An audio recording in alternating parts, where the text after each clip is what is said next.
Rizky Darmawan membetulkan kacamatanya yang berbingkai tipis dan melirik jam tangan. Pukul 6 pagi.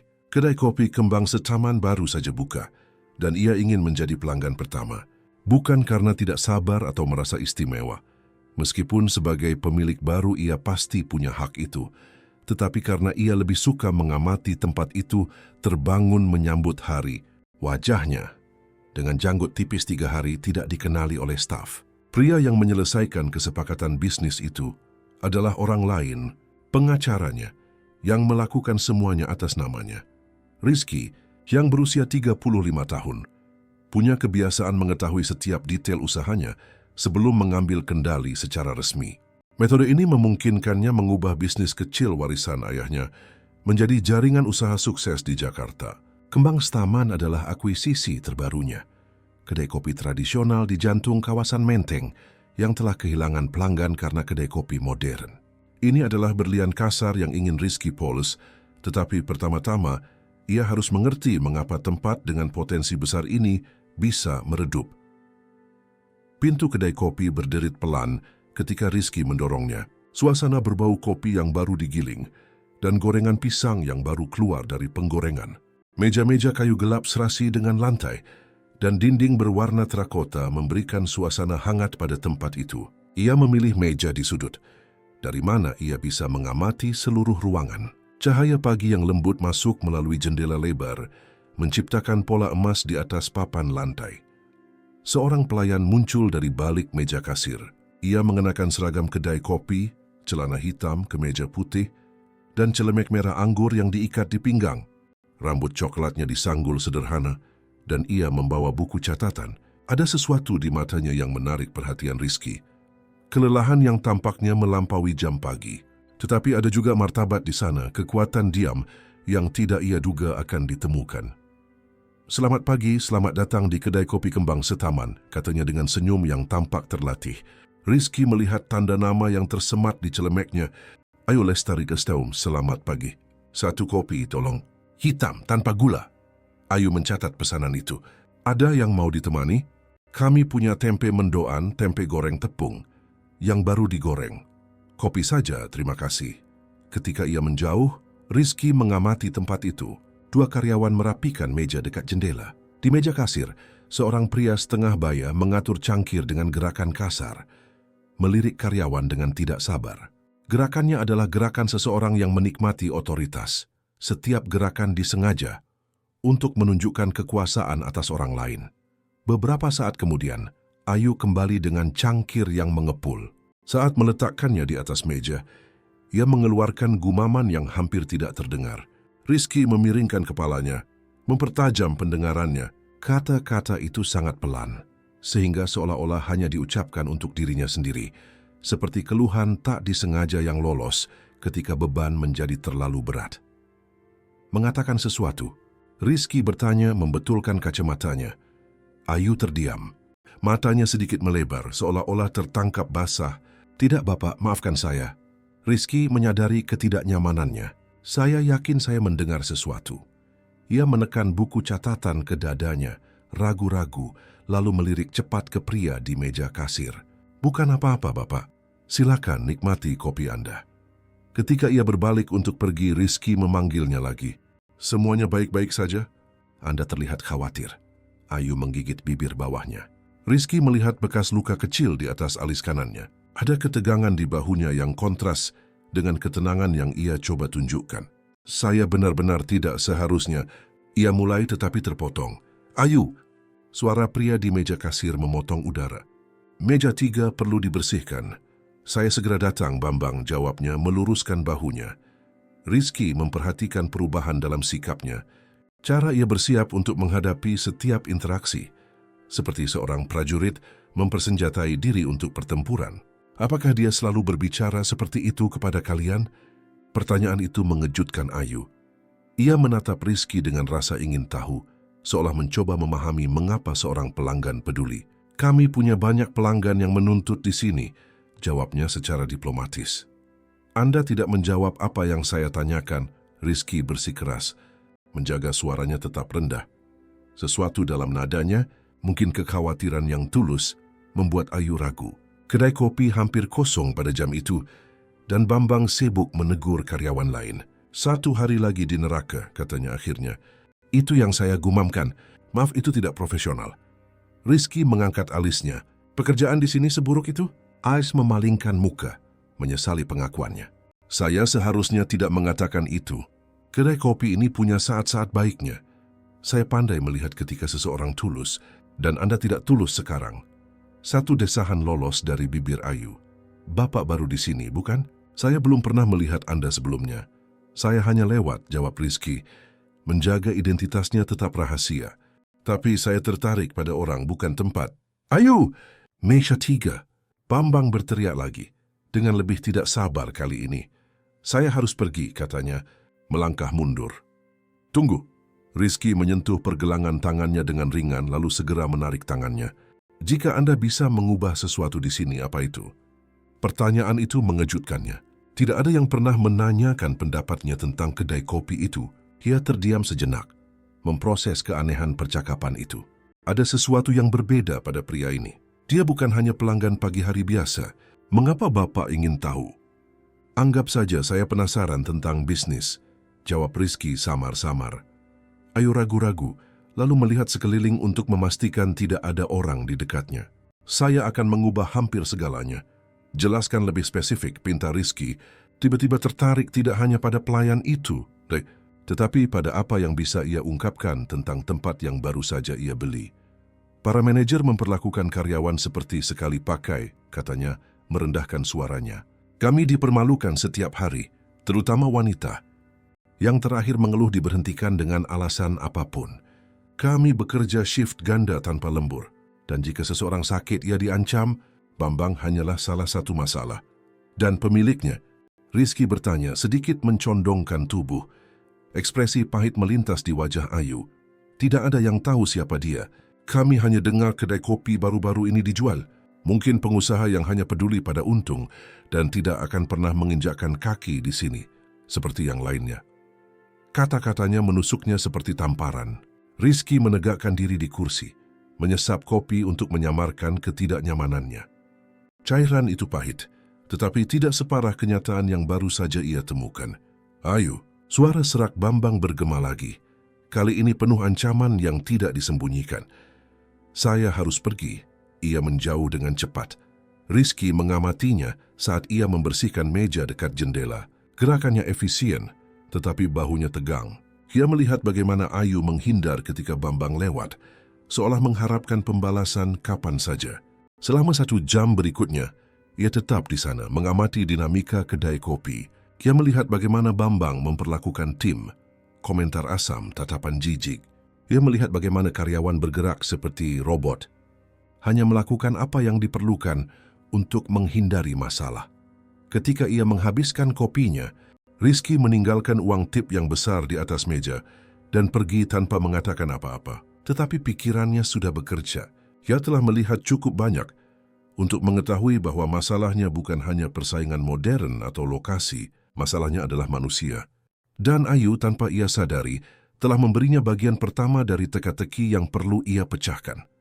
3 hari kemudian, Rizky kembali ke kedai kopi Kembang Setaman. Kali ini ia datang di tengah sore, ketika kesibukan lebih intens. Dia ingin melihat bagaimana tim mengatasi tekanan jam sibuk. Ia memilih meja yang berbeda, dekat meja kasir, di mana ia bisa mengamati interaksi dengan lebih baik. Ayu segera mengenalinya. Matanya melebar sesaat sebelum ia menenangkan diri. Ia mendekat dengan senyum profesional yang sama, tetapi ada sesuatu yang berbeda dalam tatapannya. Rasa ingin tahu yang tidak ada pada pertemuan pertama. Bapak kembali, katanya singkat. Kopinya enak, jawab Rizky. Saya pikir saya akan mencoba hal lain hari ini. Ayu memberinya menu. Saya merekomendasikan bolu gulung nanas. Bolu gulung nanas. Itu satu-satunya resep di sini yang benar-benar layak. Satu-satunya? Rizky mengangkat alis, ia mengangkat bahu. Pemilik sebelumnya memotong biaya pada segalanya. Bahan-bahan murah. Resep disederhanakan. Bolu gulung nanas bertahan karena saya membuatnya sendiri dengan resep nenek saya. Saya membayar bahan-bahannya dari kantong saya sendiri. Rizky benar-benar terkejut. Mengapa Anda melakukan itu? Karena saya perlu mempertahankan sedikit harga diri dalam apa yang saya lakukan. Jawabnya dengan kejujuran mentah. Jika semuanya di sini biasa-biasa saja, maka saya juga. Setidaknya satu hal harus baik. Kalau begitu, saya mau bolu gulung nanas dan satu kopi. Ketika Ayu menjauh, Rizky mengamati bagaimana ia bergerak di antara meja. Ada keanggunan alami dalam gerakannya. Meskipun kelelahan terlihat jelas, ia tahu bagaimana mengantisipasi kebutuhan pelanggan, menyelesaikan masalah kecil sebelum menjadi keluhan. Ia adalah tipe karyawan yang seharusnya dihargai oleh setiap tempat usaha, tetapi di sana ia diperlakukan sebagai barang sekali pakai. Ketika Ayu kembali dengan pesanan, Rizky melihat tangannya sedikit gemetar saat meletakkan piring di atas meja. Semuanya baik-baik saja? Ia ragu-ragu, lalu melirik cepat ke meja kasir. Bambang tidak terlihat. Hanya hari yang sulit, ia mengakui. Mau membicarakannya. Dengan orang asing, ia hampir tersenyum. Terkadang lebih mudah berbicara dengan orang asing, kata Rizky dengan lembut. Kita tidak punya cerita bersama, harapan atau penilaian. Ayu menatapnya dengan lebih hati-hati. Ada sesuatu pada pria itu yang membuatnya penasaran. Cara ia mengajukan pertanyaan.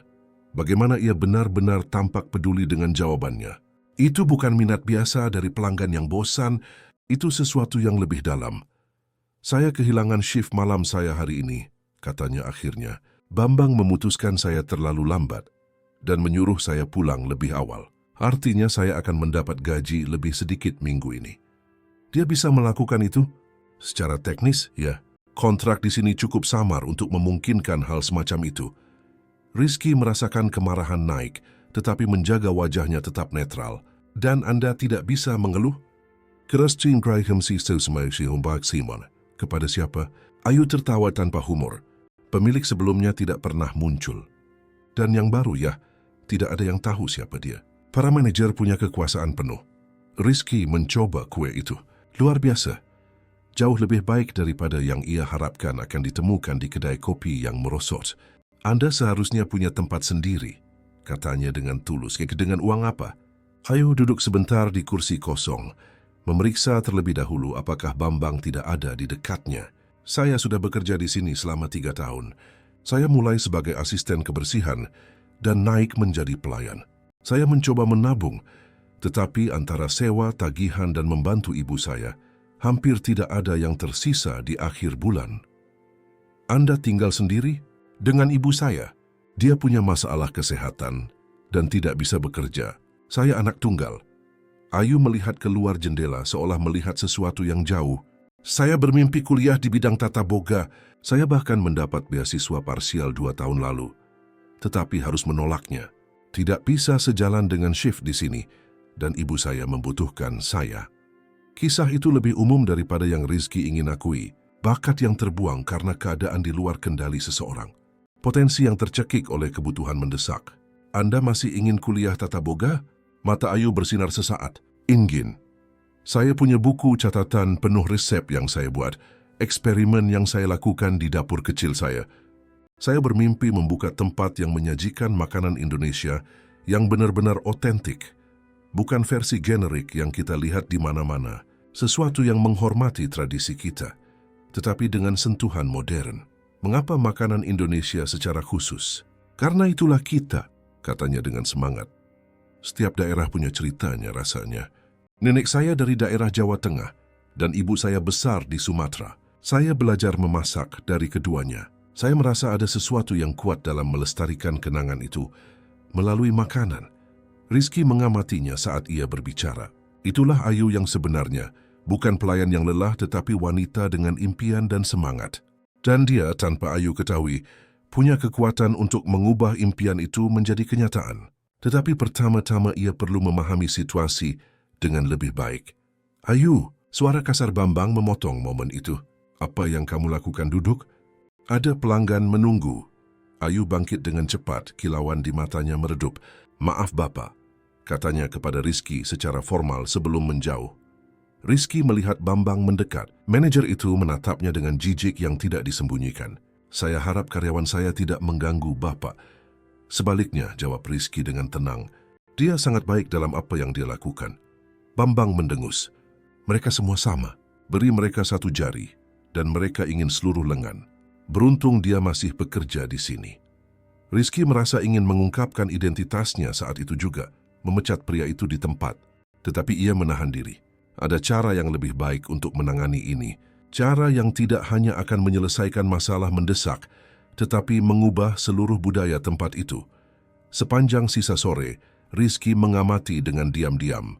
Ia melihat bagaimana Bambang mempermalukan karyawan lain. Bagaimana ia menciptakan lingkungan ketakutan.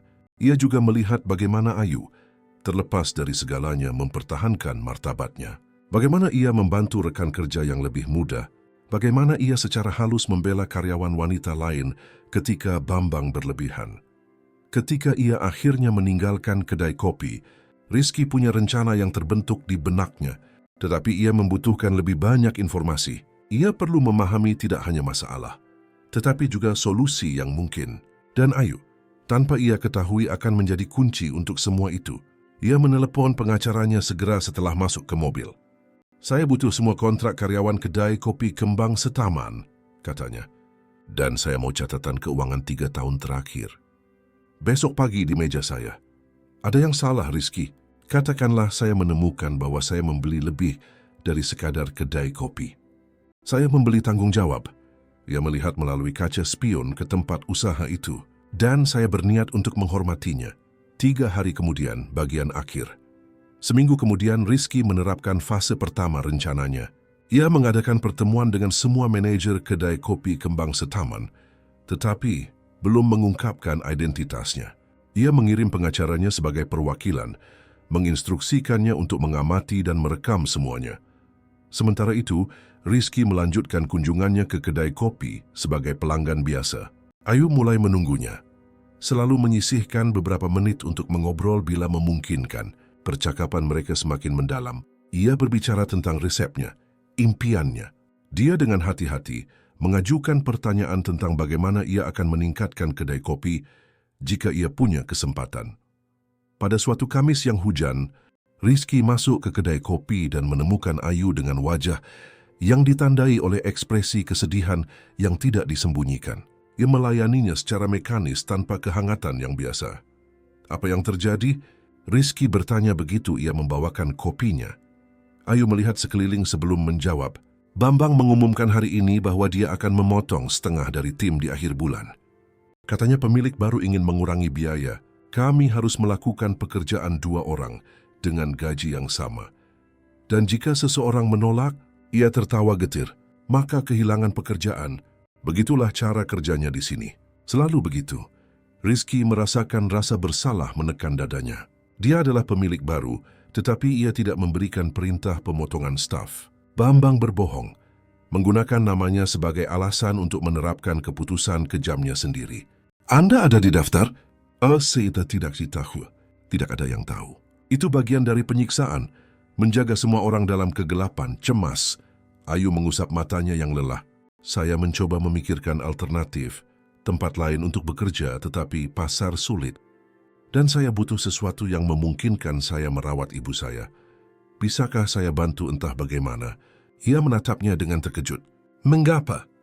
Bapak hampir tidak mengenal saya." "Mungkin justru karena itu," kata Rizky dengan lembut.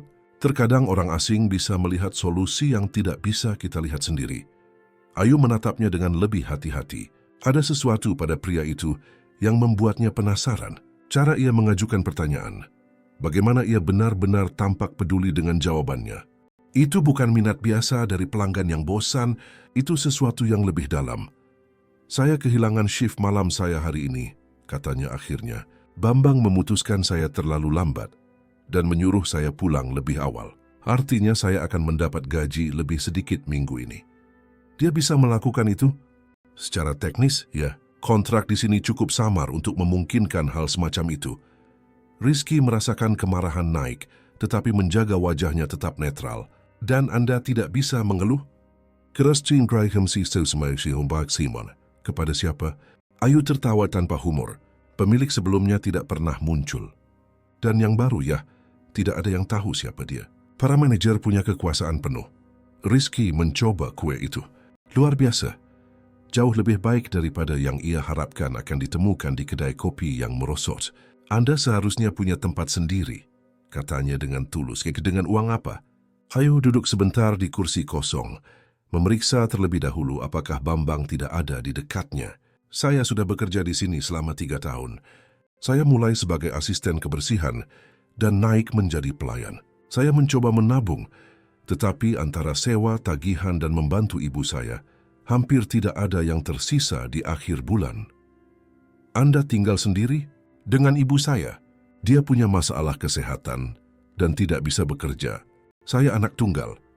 Ayu melihat keluar jendela seolah melihat sesuatu yang jauh. Saya bermimpi kuliah di bidang tata boga. Saya bahkan mendapat beasiswa parsial 2 tahun lalu. Tetapi harus menolaknya. Tidak bisa sejalan dengan shift di sini. Dan ibu saya membutuhkan saya. Kisah itu lebih umum daripada yang Rizky ingin akui. Bakat yang terbuang karena keadaan di luar kendali seseorang.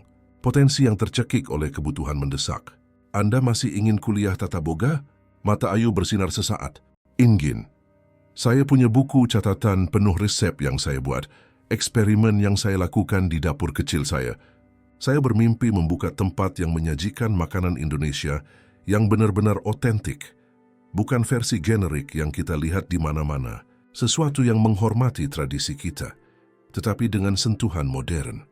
Mengapa makanan Indonesia secara khusus? Karena itulah kita, katanya dengan semangat. Setiap daerah punya ceritanya rasanya. Nenek saya dari daerah Jawa Tengah dan ibu saya besar di Sumatera. Saya belajar memasak dari keduanya. Saya merasa ada sesuatu yang kuat dalam melestarikan kenangan itu melalui makanan. Rizky mengamatinya saat ia berbicara. Itulah Ayu yang sebenarnya. Bukan pelayan yang lelah tetapi wanita dengan impian dan semangat. Dan dia, tanpa Ayu ketahui, punya kekuatan untuk mengubah impian itu menjadi kenyataan. Tetapi pertama-tama ia perlu memahami situasi dengan lebih baik. Ayu, suara kasar Bambang memotong momen itu. Apa yang kamu lakukan duduk? Ada pelanggan menunggu. Ayu bangkit dengan cepat, kilauan di matanya meredup. Maaf Bapak, katanya kepada Rizky secara formal sebelum menjauh. Rizky melihat Bambang mendekat. Manajer itu menatapnya dengan jijik yang tidak disembunyikan. Saya harap karyawan saya tidak mengganggu Bapak. Sebaliknya, jawab Rizky dengan tenang. Dia sangat baik dalam apa yang dia lakukan. Bambang mendengus. Mereka semua sama. Beri mereka 1 jari dan mereka ingin seluruh lengan. Beruntung dia masih bekerja di sini. Rizky merasa ingin mengungkapkan identitasnya saat itu juga, memecat pria itu di tempat. Tetapi ia menahan diri. Ada cara yang lebih baik untuk menangani ini.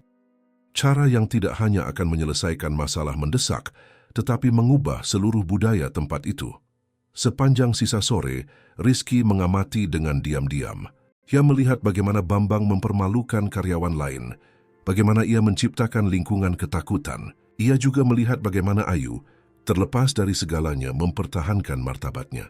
Bagaimana ia membantu rekan kerja yang lebih muda, bagaimana ia secara halus membela karyawan wanita lain ketika Bambang berlebihan. Ketika ia akhirnya meninggalkan kedai kopi, Rizky punya rencana yang terbentuk di benaknya, tetapi ia membutuhkan lebih banyak informasi. Ia perlu memahami tidak hanya masalah, tetapi juga solusi yang mungkin. Dan Ayu tanpa ia ketahui, akan menjadi kunci untuk semua itu. Ia menelepon pengacaranya segera setelah masuk ke mobil. Saya butuh semua kontrak karyawan kedai kopi Kembang Taman, katanya. Dan saya mau catatan keuangan 3 tahun terakhir, besok pagi di meja saya. Ada yang salah, Rizky? Katakanlah saya menemukan bahwa saya membeli lebih dari sekadar kedai kopi. Saya membeli tanggung jawab. Ia melihat melalui kaca spion ke tempat usaha itu, dan saya berniat untuk menghormatinya. 3 hari kemudian bagian akhir. Seminggu kemudian, Rizky menerapkan fase pertama rencananya. Ia mengadakan pertemuan dengan semua manajer kedai kopi Kembang Taman, tetapi belum mengungkapkan identitasnya. Ia mengirim pengacaranya sebagai perwakilan, menginstruksikannya untuk mengamati dan merekam semuanya. Sementara itu, Rizky melanjutkan kunjungannya ke kedai kopi sebagai pelanggan biasa. Ayu mulai menunggunya. Selalu menyisihkan beberapa menit untuk mengobrol bila memungkinkan. Percakapan mereka semakin mendalam. Ia berbicara tentang resepnya, impiannya. Dia dengan hati-hati mengajukan pertanyaan tentang bagaimana ia akan meningkatkan kedai kopi jika ia punya kesempatan. Pada suatu Kamis yang hujan, Rizky masuk ke kedai kopi dan menemukan Ayu dengan wajah yang ditandai oleh ekspresi kesedihan yang tidak disembunyikan. Ia melayaninya secara mekanis tanpa kehangatan yang biasa. Apa yang terjadi? Rizky bertanya begitu ia membawakan kopinya. Ayu melihat sekeliling sebelum menjawab. Bambang mengumumkan hari ini bahwa dia akan memotong setengah dari tim di akhir bulan. Katanya pemilik baru ingin mengurangi biaya. Kami harus melakukan pekerjaan 2 orang dengan gaji yang sama. Dan jika seseorang menolak, ia tertawa getir, maka kehilangan pekerjaan. Begitulah cara kerjanya di sini. Selalu begitu. Rizky merasakan rasa bersalah menekan dadanya. Dia adalah pemilik baru, tetapi ia tidak memberikan perintah pemotongan staf. Bambang berbohong, menggunakan namanya sebagai alasan untuk menerapkan keputusan kejamnya sendiri. Anda ada di daftar. Saya tidak tahu. Tidak ada yang tahu. Itu bagian dari penyiksaan, menjaga semua orang dalam kegelapan cemas. Ayu mengusap matanya yang lelah. Saya mencoba memikirkan alternatif, tempat lain untuk bekerja, tetapi pasar sulit. Dan saya butuh sesuatu yang memungkinkan saya merawat ibu saya. Bisakah saya bantu entah bagaimana? Ia menatapnya dengan terkejut. Mengapa? Bapak hampir tidak mengenal saya. Mungkin justru karena itu, kata Rizky dengan lembut. Terkadang orang asing bisa melihat solusi yang tidak bisa kita lihat sendiri. Ayu terdiam untuk waktu yang lama, kemudian tanpa diduga, ia duduk di kursi kosong itu. Bapak tahu apa yang paling membuat frustrasi? Ia mulai suaranya pelan tetapi intens. Saya bisa menyelamatkan tempat ini. Saya melihat dengan tepat apa yang salah dan bagaimana memperbaikinya. Menunya hambar. Bahan-bahannya berkualitas rendah, suasananya tidak ramah. Tapi saya punya ide, begitu banyak ide. Kedai kopi ini bisa menjadi luar biasa lagi. Mengapa tidak berbagi ide-ide itu? Dengan siapa? Bambang akan menertawakan saya. Pemilik sebelumnya tidak pernah mendengarkan saya. Dan yang baru, ya dia mungkin tidak tahu saya ada. Rizky mengambil keputusan saat itu. Sudah waktunya untuk mulai mengungkapkan kartu. Meskipun perlahan. Bagaimana jika dia tahu? Bagaimana jika pemilik baru tertarik untuk mendengar ide-ide Anda? Ayu menatapnya dengan skeptis. Bagaimana Bapak tahu itu? Katakanlah saya punya beberapa kontak di dunia bisnis. Saya bisa mencoba membuka pintu untuk Anda. Ia mempelajari wajahnya, mencari tanda-tanda kepalsuan. Ada sesuatu pada pria itu yang tidak cocok. Cara ia berbicara tentang bisnis. Kepercayaan pada kata-katanya. Siapa Bapak sebenarnya?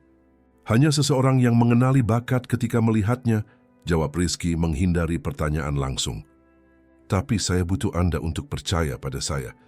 Jika saya bisa mendapatkan pertemuan dengan seseorang yang bisa membuat perbedaan di sini, apakah Anda bersedia mempresentasikan ide-ide Anda? Ayu ragu-ragu. Itu terlalu bagus untuk menjadi kenyataan. Dan ia telah belajar untuk tidak percaya pada janji yang mudah. Tetapi ada sesuatu di mata pria itu, ketulusan yang tidak bisa ia abaikan. Jika ini nyata, jika benar-benar ada kesempatan, maka ya, saya bersedia. Bagus. Rizky mengeluarkan kartu dari sakunya dan menuliskan nomor. Telepon saya besok malam. Saya akan punya informasi untuk Anda. Ayu mengambil kartu itu. Jari-jarinya menyentuh jarinya sebentar. Mengapa Bapak melakukan ini? Karena saya percaya bahwa orang baik pantas mendapatkan kesempatan. Jawabnya singkat. Malam itu Rizky bekerja hingga larut malam di kantornya. Ia meninjau semua kontrak, semua catatan keuangan. Apa yang ia temukan membuatnya marah. Bambang telah menggelapkan uang selama berbulan-bulan, memalsukan tanda terima, membayar pemasok fiktif. Kedai kopi tidak hanya tenggelam karena salah urus. Itu secara aktif disabotase. Tetapi ada lebih dari itu. Ia menemukan bahwa Ayu punya rekam jejak yang sempurna. 3 tahun tanpa satu pun ketidakhadiran yang tidak dibenarkan. Tanpa keluhan pelanggan. Dengan beberapa pujian positif. Ia adalah karyawan paling stabil yang dimiliki kedai kopi itu. Dan Bambang memperlakukannya seperti sampah. Rizky menelepon pengacaranya. Saya butuh Anda untuk menyiapkan dokumen pemecatan dengan alasan yang adil untuk Bambang Susanto, katanya. Dan kontrak baru untuk semua karyawan dengan kondisi yang lebih baik. Saya mau ini siap dalam 48 jam. Anda akan mengungkapkan identitas Anda? Belum sepenuhnya. Rizky melihat keluar jendela kantornya ke lampu-lampu Jakarta. Tapi sudah waktunya untuk mulai membuat perubahan nyata. Keesokan harinya, Ayu menelepon pada waktu yang disepakati. Rizky segera menjawab, "Halo Ayu, dapat sesuatu?" Suaranya dipenuhi dengan harapan yang hati-hati. "Saya berhasil mendapatkan pertemuan dengan seseorang yang sangat penting. Besok malam pukul 7, dia akan mau mendengar ide-ide Anda tentang cara meningkatkan kedai kopi." "Besok?" Ia terkesiap. "Tapi saya tidak punya apa-apa yang disiapkan. Tidak ada presentasi formal. Tidak perlu formalitas. Cukup jadi diri Anda sendiri dan bicara dari hati. Percayalah pada saya." "Di mana pertemuannya?" Rizky memberikan alamat restoran yang tidak mencolok di daerah itu. "Ini tempat yang tenang. Anda akan menyukainya." Setelah ia menutup telepon, Ayu terus menatap telepon di tangannya. Jantungnya berdebar kencang. Itu bisa mengubah segalanya, atau bisa menjadi kekecewaan lain. Tetapi ini harus mencoba, untuk impiannya, untuk ibunya, untuk semua tahun yang ia habiskan menjadi tidak terlihat di kedai kopi itu. Pada malam pertemuan, Ayu berpakaian dengan hati-hati. Ia tidak punya pakaian mahal, tetapi ia memilih gaun terbaiknya. Sederhana tetapi elegan. Ia menata rambutnya dengan cara yang berbeda, membiarkan beberapa helai rambut membingkai wajahnya. Ketika ia melihat dirinya di cermin, ia hampir tidak mengenali dirinya sendiri. Ia bukan lagi hanya pelayan yang lelah, ia adalah seorang wanita dengan tujuan. Ia tiba di restoran 15 menit sebelum waktu yang ditentukan. Rizky sudah ada di sana, menunggu di meja yang dipesan di belakang. Ketika ia melihatnya masuk, ia segera berdiri. Ia terlihat cantik, dan untuk pertama kalinya, ia tampak benar-benar percaya diri. "Bapak siap untuk bertemu dengan orang penting itu?" Ayu bertanya, gugup. "Sebenarnya," kata Rizky dengan lembut, "Anda sudah bertemu." "Itu saya, Ayu. Saya adalah pemilik baru kedai kopi Kembang Setaman." Kata-kata itu jatuh di antara mereka seperti bom. Ayu terdiam sepenuhnya, memproses informasi itu. Kemudian perlahan, wajahnya melewati serangkaian emosi. Terkejut, bingung, marah, dan akhirnya mengerti. "Bapak," ia berbisik. "Selama ini, Bapak." Ayu mundur selangkah, seolah membutuhkan jarak fisik untuk memproses wahyu itu. "Bapak berbohong kepada saya. Selama ini Bapak membiarkan saya berbicara tentang pemilik misterius, tentang pengusaha serakah yang tidak pernah muncul, dan itu Bapak." "Saya tidak berbohong," kata Rizky dengan tenang. "Saya hanya tidak mengungkapkan seluruh kebenaran. Ada perbedaan penting yang ia butuhkan untuk ia pahami." "Itu semantik," balasnya, suaranya mulai bergetar. "Bapak membuat saya terlihat bodoh. Semua hari itu, saya berpura-pura tidak tahu siapa Bapak." "Anda tidak berpura-pura apa-apa." Rizky mendekat satu langkah, menjaga jarak yang sopan. "Setiap percakapan yang kita lakukan tulus. Setiap kata yang Anda ucapkan penting. Justru karena itulah saya perlu mendengarnya sebagai orang asing, bukan sebagai pemilik." "Mengapa?" Ayu menyilangkan tangan, masih memproses pengkhianatan yang ia rasakan. "Mengapa semua sandiwara ini?" "Karena saya butuh kebenaran," jelasnya. "Jika saya datang sebagai pemilik baru, semua orang akan mengatakan kepada saya apa yang mereka pikir ingin saya dengar. Para manajer akan menyembunyikan masalah. Karyawan akan takut berbicara. Tetapi sebagai pelanggan biasa, saya melihat kedai kopi itu apa adanya. Saya melihat Anda apa adanya." "Dan apa yang Bapak lihat?" ia bertanya.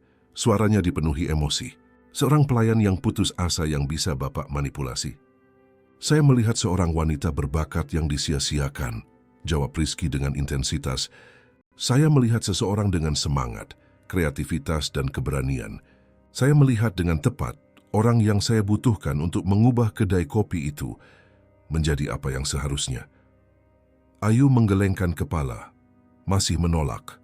"Bagaimana saya bisa percaya pada Bapak sekarang? Bagaimana saya tahu ini bukan hanya manipulasi lain?" "Karena saya akan membuktikannya." Rizky menarik map yang ada di atas meja.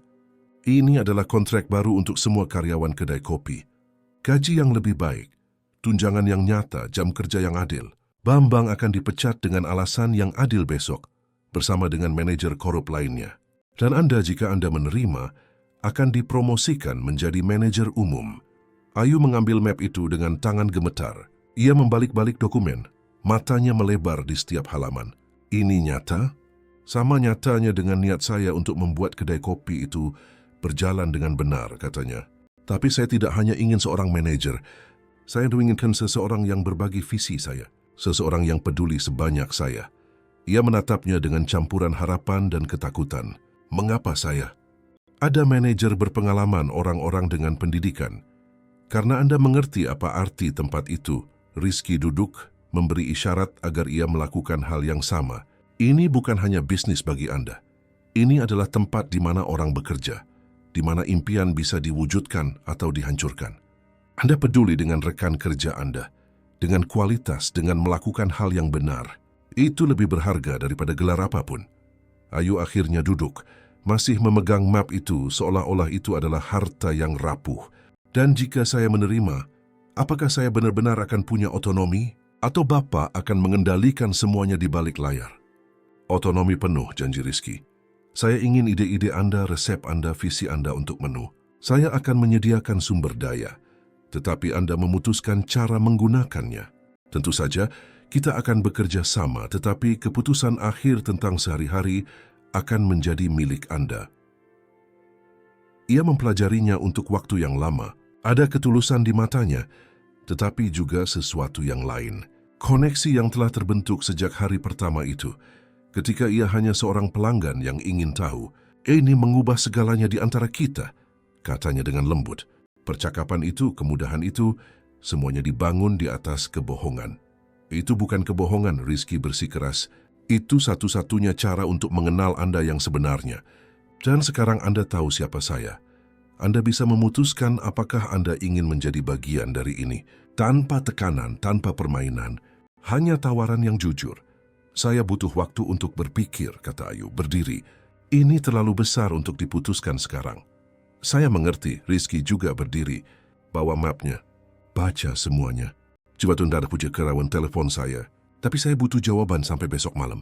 Saya akan memulai perubahan bagaimanapun juga. Tetapi itu akan jauh lebih baik dengan Anda. Ayu mengangguk dan meninggalkan restoran tanpa melihat ke belakang. Rizky tetap di sana mengamati sosoknya menghilang di malam Jakarta. Bertanya-tanya apakah ia telah membuat kesalahan yang mengerikan atau apakah ia akan melakukan hal yang benar. Malam itu, Ayu tidak bisa tidur. Ia tetap terjaga membaca setiap kata dalam kontrak, setiap proposal perubahan. Itu semua yang selalu ia impikan, tetapi datang dari orang yang telah menipu dirinya. Atau apakah ia menipu? Semakin ia berpikir, semakin ia menyadari bahwa Rizky tidak pernah berbohong secara langsung. Dia hanya tidak mengungkapkan semuanya. Dan alasannya betapapun membuat frustrasi masuk akal. Di pagi hari ia tiba di kedai kopi seperti biasa. Bambang ada di sana. Lebih arogan dari sebelumnya. Ayu, ruang rapat sekarang, ia memerintahkan. Ia mengikuti, jantungnya berdebar kencang. Di dalam ruangan ia menemukan Bambang dan dua pria lagi, yang ia kenali sebagai pengacara. Ini adalah akhirnya pikirnya, saya akan dipecat. Tetapi Bambanglah yang menerima berita itu. Para pengacara membacakan tuduhan penggelapan uang, menyajikan bukti. Bambang mencoba berdebat, mengancam, tetapi tidak berguna. Dalam 15 menit, ia dikawal keluar dari gedung. Setelah Bambang pergi, salah satu pengacara berbalik ke Ayu. Ibu Lestari, Bapak Darmawan ingin berbicara dengan ibu di kantornya. Rizky punya kantor di sana? Ia mengikuti pengacara itu ke sebuah ruangan di lantai 2 yang tidak pernah ia ketahui keberadaannya. Rizky ada di sana sekarang berpakaian formal, semua jejak penyamaran telah dihapus. Jadi ini Bapak yang sebenarnya, kata Ayu mengamatinya. Ini adalah versi profesional saya, Rizky mengakui. Tetapi pria yang berbicara dengan Anda di pagi hari itu juga saya. Hanya versi yang lebih santai. Ayu duduk tanpa diundang. Saya lihat apa yang Bapak lakukan pada Bambang. Dia mencuri dari kedai kopi selama berbulan-bulan. Dia harus pergi, jelas Rizky. Dan manajer lain juga. Mereka sudah diganti oleh orang-orang yang kompeten dan saya harap manusiawi. Dan bagaimana dengan saya? Itu tergantung pada Anda. Ia mendorong amplop di atas meja. Ini kontrak Anda, jika Anda ingin menandatangani. Dan ini adalah surat pengunduran diri. Jika Anda lebih suka pergi, saya akan lagi memaksa Anda melakukan apapun. Ayu mengambil kedua dokumen itu. Kontrak menjanjikan gaji 3 kali lipat dari yang sekarang, ditambah tunjangan nyata, termasuk rencana kesehatan yang akan menanggung ibunya. Surat pengunduran diri mencakup kompensasi yang besar dan referensi yang sangat baik. Ia benar-benar memberinya pilihan. Mengapa kompensasi? Ia bertanya, "Jika saya pergi, Bapak tidak berutang apapun kepada saya?" "Karena Anda pantas mendapatkannya," kata Rizky singkat. "Untuk 3 tahun kerja keras yang tidak diakui. Untuk semua bakat yang terbuang. Karena telah mempertahankan martabat Anda dalam keadaan yang mustahil." Air mata membasahi mata Ayu. Tidak ada yang pernah menghargainya seperti itu. Tidak ada yang pernah melihat melampaui pelayan. "Apakah Bapak benar-benar percaya pada saya?" "Saya percaya," katanya dengan keyakinan. "Tetapi yang lebih penting, saya butuh Anda untuk percaya pada diri sendiri. Karena mengubah kedai kopi itu akan sulit. Itu akan membutuhkan keberanian, kerja keras, dan keputusan sulit. Saya tidak bisa melakukannya tanpa seseorang yang benar-benar peduli." Ayu menyeka air matanya dan mengambil pena. "Di mana saya tanda tangan?" Hari-hari pertama setelah penandatanganan kontrak sangat intens. Ayu mengambil peran barunya dengan tekad yang mengejutkan Rizky. Ia mengumpulkan seluruh tim dan mempresentasikan perubahan bukan sebagai perintah yang datang dari atas, tetapi sebagai awal yang baru untuk semua orang. Reaksinya adalah kelegaan yang nyata. Tanpa Bambang dan antek-anteknya, suasana kedai kopi berubah hampir seketika.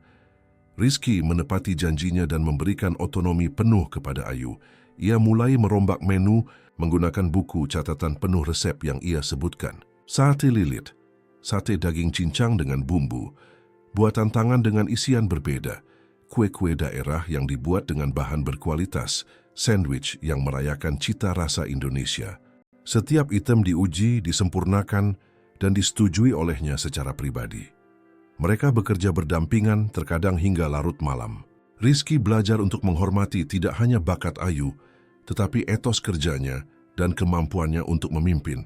Ia tegas ketika diperlukan, tetapi selalu adil. Karyawan mulai melihatnya bukan sebagai bos, tetapi sebagai sekutu. Suatu malam saat mereka mencicipi resep baru kue putu Ayu, kue kukus pandan, Rizky mengamati Ayu dengan cermat. Ada tepung di wajahnya dan rambutnya diikat dengan ceroboh, tetapi ada cahaya di matanya yang tidak ada sebelumnya. "Anda bahagia?" ia bertanya. Ayu melihat sekeliling dapur yang telah diperbarui lalu ke arahnya. "Saya merasa terpenuhi." "Itu berbeda dari kebahagiaan, itu lebih dalam. Saya merasa bahwa akhirnya saya melakukan apa yang saya lahir untuk lakukan. Saya senang saya memberi kesempatan itu kepada Anda." Ia mendekat, membersihkan tangannya di celemek. "Saya tuh perlu mengakui sesuatu. Saya masih memproses apa yang Bapak lakukan. Kebohongan atau apapun yang Bapak ingin sebut. Sebagian dari saya masih merasa itu manipulasi." Rizky mengangguk mengerti. "Dan Anda benar merasa seperti itu. Itu bukan keputusan paling etis saya.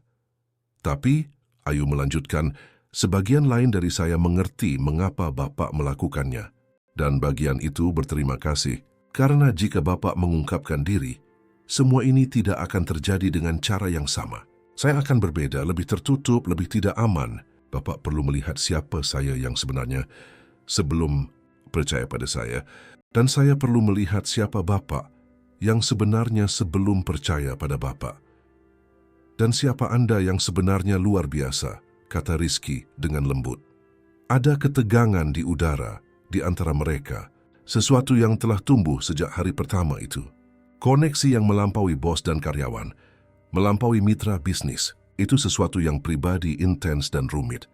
"Kita tidak bisa," kata Ayu melangkah mundur. "Bapak adalah bos saya. Itu akan tidak pantas." "Secara teknis saya pemilik," Rizky mengoreksi. "Tapi Anda benar. Itu akan rumit." Ia berhenti lalu melanjutkan. "Tapi tidak mustahil." "Rizky," ia menghela napas. "Semua ini sudah banyak. Pekerjaan baru, tanggung jawab, transformasi kedai kopi. Saya tidak bisa menambahkan komplikasi lain. Saya tidak meminta apa-apa sekarang," katanya. "Saya hanya ingin Anda tahu bahwa apa yang saya rasakan bukan hanya rasa hormat profesional. Sejak hari pertama itu, ketika Anda bergumam bahwa itu adalah hari lain di neraka, saya melihat sesuatu di dalam Anda. Kekuatan, kejujuran, semangat. Dan semakin saya mengenal Anda, semakin saya melihat." Ayu merasakan jantungnya berdetak kencang. Ia juga merasakan daya tarik itu. Tetapi ia takut merusak apa yang mereka bangun. Takut menjadi hanya cerita lain tentang bos dengan karyawan. "Kita perlu fokus pada kedai kopi," katanya, suaranya tegas tetapi lembut. "Semua yang lain bisa menunggu." Rizky setuju meskipun kekecewaan terlihat jelas. Anda benar. Kedai kopi didahulukan. Dalam minggu-minggu berikutnya mereka menjaga jarak profesional yang hati-hati. Tetapi ketegangan tetap ada. Nyata bagi siapapun yang mengamati mereka bekerja bersama, tim mulai memperhatikan, tetapi dengan hormat tidak berkomentar. Ujian besar datang ketika Ayu mengusulkan perubahan radikal. Saya ingin mengadakan acara peluncuran ulang, ia mengumumkan selama pertemuan. Satu akhir pekan penuh merayakan kedai kopi Kembang Setaman yang baru. Kita akan mengundang kritikus makanan, blogger, komunitas lokal. Kita akan menunjukkan apa yang mampu kita lakukan. Rizky mempertimbangkan proposal itu. Itu ambisius dan berisiko. Jika tidak berhasil, kita bisa kehilangan kredibilitas. Karena itu akan berhasil, kata Ayu dengan percaya diri. Percayalah pada saya, percayalah pada tim. Kita siap. Ia melihat sekeliling meja ke anggota tim lainnya. Semua orang tampak bersemangat, diberi energi oleh kepemimpinan Ayu. Baiklah, ia memutuskan. Kita akan melakukannya, tapi Anda yang memimpin. Semua keputusan tentang acara itu milik Anda. Ayu tersenyum, senyum tulus yang Rizky telah pelajari untuk hargai. Saya tidak akan mengecewakan Bapak. Persiapan untuk acara itu menghabiskan seluruh waktu mereka. Ayu bekerja tanpa lelah, mengembangkan hidangan spesial, melatih tim, mengordinasikan setiap detail. Rizky mengamati dari jauh, hanya turun tangan ketika ia meminta bantuan. Ia melihat pada dirinya bukan hanya seorang manajer yang kompeten, tetapi seorang pemimpin sejati. 3 hari sebelum acara, Ayu muncul di kantor Rizky terlihat terguncang. Kita punya masalah, katanya. Pemasok utama membatalkan. Ada masalah logistik. Tanpa bahan-bahan spesial, setengah dari menu spesial akan gagal. Rizky segera mengangkat telepon. Saya punya kontak yang bisa bantu. Saya akan selesaikan ini. Tetapi Ayu memotongnya. Jangan biarkan saya yang menyelesaikannya. Ini tanggung jawab saya. Anda tidak perlu melakukan semuanya sendiri, katanya dengan lembut. Saya perlu membuktikan pada diri sendiri, jelasnya. Selama bertahun-tahun, selalu ada seseorang yang menghalangi jalan saya. Sekarang, ketika saya punya kesempatan untuk benar-benar memimpin, saya tidak bisa bergantung pada Bapak untuk menyelesaikan setiap krisis. Rizky mengerti. Iya benar. Baiklah.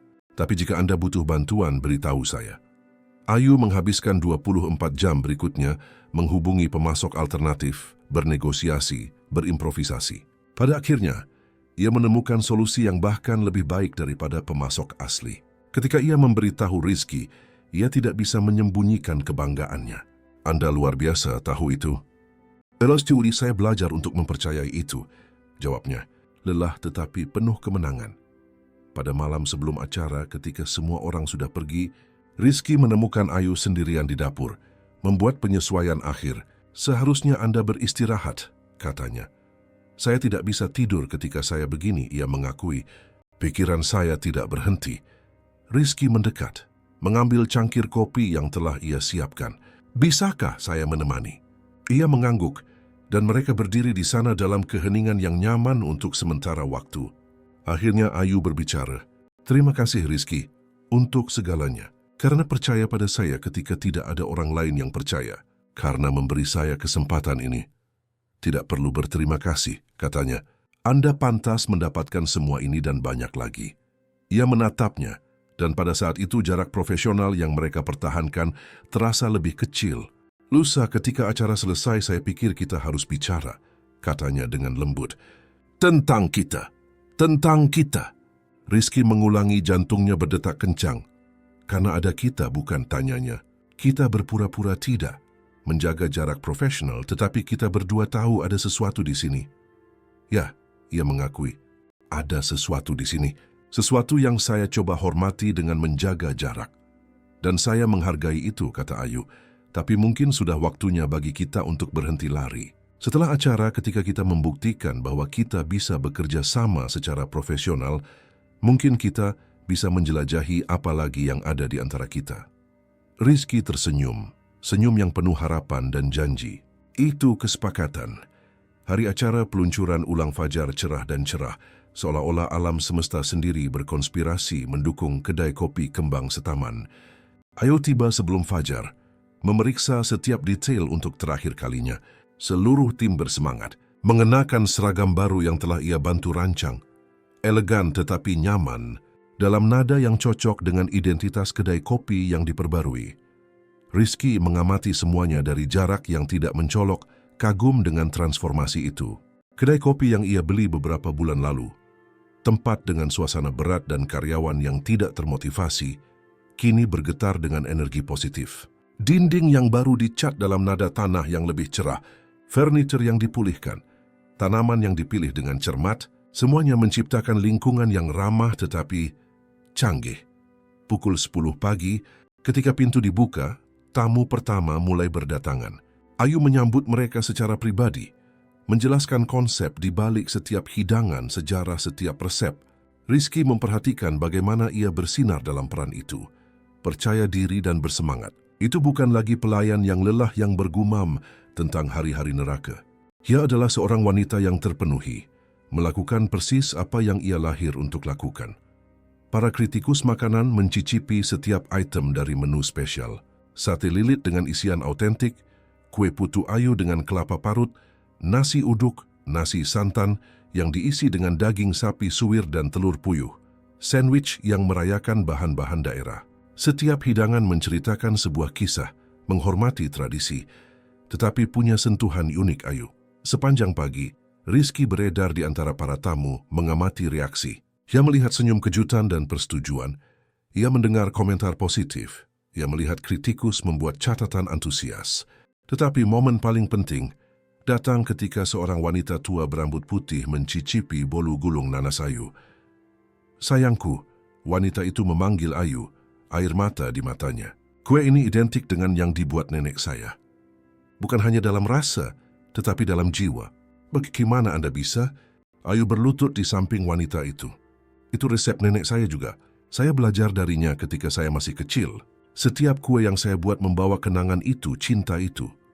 Wanita itu memeluk Ayu, dan pada saat itu, Rizky mengerti nilai sebenarnya dari apa yang ia lakukan. Itu bukan hanya tentang makanan atau bisnis. Itu tentang melestarikan kenangan, menghubungkan orang, menciptakan momen kemanusiaan sejati di tengah kekacauan kota besar.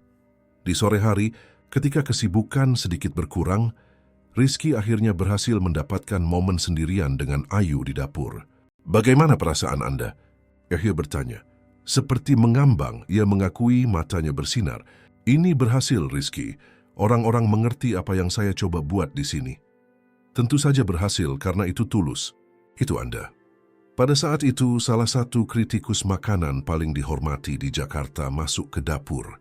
Ibu Lestari, saya perlu bicara dengan Ibu. Ayu meluruskan bahunya, bersiap untuk keputusan profesional. Ya, Bapak. Saya sudah bekerja dengan gastronomi selama 30 tahun. Kritikus itu memulai. Saya melihat ratusan tempat mencoba melakukan apa yang Ibu lakukan di sini. Mencampur tradisi dengan inovasi. Kebanyakan gagal karena mereka hanya fokus pada satu aspek. Entah terlalu tradisional dan membosankan, atau terlalu modern dan tanpa jiwa. Tetapi Ibu berhasil mencapai keseimbangan yang sempurna. Ayu hampir tidak bisa bernapas. Terima kasih, Bapak. Saya akan menulis ulasan untuk kolom saya di majalah. Itu akan diterbitkan minggu depan. Kritikus itu tersenyum. Bersiaplah untuk menjadi sangat sibuk setelah itu. Ketika kritikus itu pergi, Ayu berbalik ke Rizky tercengang. Ini benar-benar terjadi. Terjadi. Ia mengkonfirmasi, menariknya ke pelukan spontan. Anda pantas mendapatkan setiap kata pujian itu. Ia menjauh perlahan, tiba-tiba sadar bahwa mereka berpelukan di tengah dapur. Maaf, saya tidak. Jangan minta maaf, kata Rizky dengan lembut. Saya bangga pada Anda, Ayu. Bukan sebagai bos Anda atau sebagai pemilik kedai kopi, sebagai seseorang yang sangat peduli pada Anda. Acara itu berlanjut hingga sore hari, sukses besar. Ketika mereka akhirnya menutup pintu, seluruh tim merayakan. Ayu memberikan tos. Berterima kasih kepada setiap orang atas kerja keras dan dedikasi. Kita melakukan ini bersama, katanya. Kedai kopi ini milik kita semua. Kemudian ketika semua orang sudah pergi, Rizky dan Ayu sendirian di kedai kopi yang sunyi. Ia mengambil 2 gelas sampahnya yang telah ia simpan untuk momen itu. Toast pribadi, ia menawarkan. Ayu menerima gelas itu. Untuk apa kita akan toast? Untuk awal yang baru, kata Rizky. Dan untuk punya keberanian untuk jujur tentang apa yang benar-benar kita inginkan. Ia menatapnya untuk waktu yang lama, lalu tersenyum. Bapak tahu saya menghabiskan waktu berbulan-bulan marah pada Bapak karena kebohongan awal itu. Karena tidak mengungkapkan siapa Bapak sejak awal. Dan sekarang saya mengerti bahwa jika Bapak mengungkapkannya, semua ini tidak akan terjadi dengan cara yang sama. Saya akan berbeda, lebih tertutup, lebih tidak aman. Bapak perlu melihat siapa saya yang sebenarnya sebelum Bapak percaya pada saya. Dan saya perlu melihat siapa Bapak yang sebenarnya sebelum saya percaya pada Bapak. Rizky meletakkan gelasnya di atas meja. Ayu, beberapa bulan terakhir bekerja dengan Anda adalah yang paling penting dalam kehidupan profesional saya, tetapi juga yang paling menantang secara pribadi, karena setiap hari berlalu, semakin sulit untuk hanya mempertahankan hubungan profesional. Ia melangkah ke arahnya. Kalau begitu, jangan pertahankan. Kita sendirian sekarang. Tanpa tekanan eksternal, tanpa acara untuk dikoordinasikan. Hanya Rizky dan Ayu. Ia mengambil tangannya dengan lembut. Anda perlu tahu bahwa saya tidak melihat Anda sebagai karyawan. Saya melihat Anda sebagai mitra, sebagai setara. Kedai kopi mungkin milik saya. Tetapi Anda membuatnya hidup. Tanpa Anda itu hanya ruang. Dengan Anda itu keajaiban. Dan saya perlu Bapak tahu, kata Ayu menjalin jari-jarinya ke jarinya, bahwa saya tidak di sini karena rasa terima kasih atau kewajiban. Saya di sini karena saya ingin berada. Karena pada titik tertentu, di antara percakapan pagi itu dan malam bekerja berdampingan, saya jatuh cinta pada pria yang melihat potensi dalam diri saya ketika saya sendiri meragukannya. Rizky menariknya dengan lembut mendekat. Bisakah saya mencium Anda? Sebagai tanggapan, Ayu mendekat menutup jarak di antara mereka. Ciuman itu lembut pada awalnya, ragu-ragu, tetapi dengan cepat semakin dalam, penuh dengan semua perasaan yang telah mereka tekan begitu lama. Ketika mereka akhirnya berpisah, keduanya tersenyum. Jadi, kata Rizky masih memeluknya, tentang percakapan yang Anda sebutkan itu, percakapan tentang kita. Saya pikir kita baru saja mengalaminya, Ayu tertawa, tetapi ada detail untuk diselesaikan. Bagaimana kita membuat ini berhasil tanpa mengorbankan apa yang kita bangun secara profesional? Menetapkan batas yang jelas, ia menyarankan. Di kedai kopi kita adalah rekan kerja. Anda terus punya otonomi total atas operasi. Di luar kedai kopi kita adalah apapun yang kita inginkan. Kedengarannya masuk akal, ia setuju. Dan Tim, kita akan jujur pada mereka, kata Rizky. Tidak sekarang, ini masih terlalu baru. Tetapi pada akhirnya, ketika kita yakin tentang siapa kita akan transparan. Ayu mengangguk, lalu melihat sekeliling kedai kopi yang mereka ubah bersama. Bapak tahu apa yang lucu? Pada hari pertama itu, ketika Bapak hanya meminta kopi, saya berada di titik terendah saya. Siap untuk menyerah pada segalanya. Dan kemudian Bapak muncul, orang asing yang ingin tahu, yang benar-benar peduli. Terkadang awal terbaik datang dari tempat yang paling tidak mungkin, kata Rizky secara filosofis. Dan terkadang, Ayu menambahkan dengan senyum, 3 kata sederhana cukup untuk mengubah segalanya. 3 kata apa? 1 hari lagi di neraka. Ia mengulangi kata-kata yang telah ia gumamkan pada pertemuan pertama itu. Itu yang saya gumamkan ketika saya meletakkan kopi Bapak di atas meja. Saya pikir Bapak tidak mendengar. Saya mendengar, Rizky mengkonfirmasi, dan itu membuat saya ingin mengerti mengapa. Itu membuat saya ingin mengubahnya. Untuk Anda dan untuk semua orang di sini. Ia menciumnya lagi, lebih percaya diri kali ini. Terima kasih karena mendengarkan saya, karena melihat saya. Dalam bulan-bulan berikutnya, kedai kopi Kembang Setaman menjadi salah satu tempat yang paling dicari di Jakarta. Ulasan positif di majalah menghasilkan gelombang pelanggan baru. Ayu harus memperluas tim, melatih koki baru, mengembangkan sistem untuk menjaga kualitas sambil tumbuh. Rizky mendukungnya di setiap langkah, berinvestasi ketika diperlukan, tetapi selalu menghormati otonominya. Hubungan mereka berkembang secara alami. Mereka menepati janji untuk memisahkan profesional dari pribadi, tetapi tim akhirnya mengetahuinya. Dan alih-alih penghakiman, mereka menerima dukungan. Semua orang melihat betapa bahagianya mereka bersama, bagaimana mereka saling melengkapi. 1 tahun setelah pertemuan pertama itu, pada pagi yang tenang sebelum kedai kopi buka, Rizky mengejutkan Ayu dengan sebuah proposal. Bukan pernikahan, itu masih terlalu dini untuk itu, tetapi kemitraan resmi. Saya ingin Anda menjadi mitra saya di kedai kopi, katanya. 50%. Karena Anda yang membuatnya terjadi. Anda pantas memiliki apa yang Anda buat.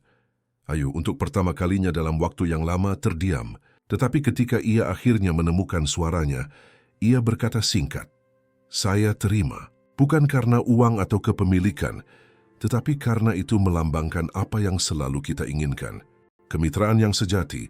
Dan begitulah, kedai kopi Kembang Setaman terus berkembang.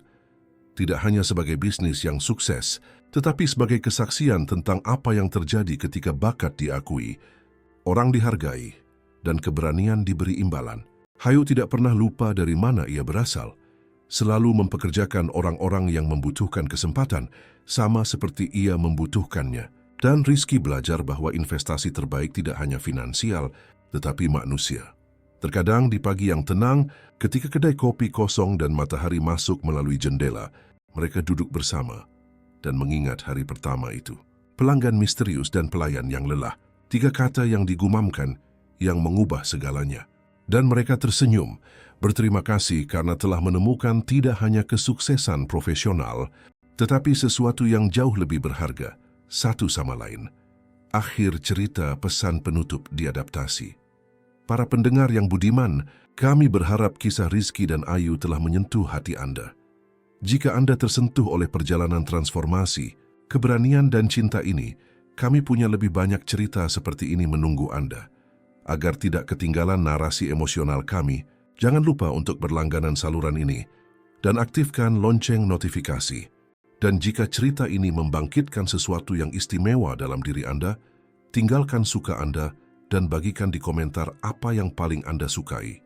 Episode itu romansa, transformasi profesional, momen di mana semuanya terungkap. Kami ingin tahu pendapat Anda. Setiap hari kami membawakan kisah unik yang menjelajahi kompleksitas kehidupan, cinta, dan hubungan manusia. Setiap narasi diciptakan dengan hati-hati untuk menggerakkan, menginspirasi, dan membuat Anda merenung. Bergabunglah dengan komunitas pendengar kami yang bersemangat tentang kisah-kisah yang baik. Sampai petualangan berikutnya.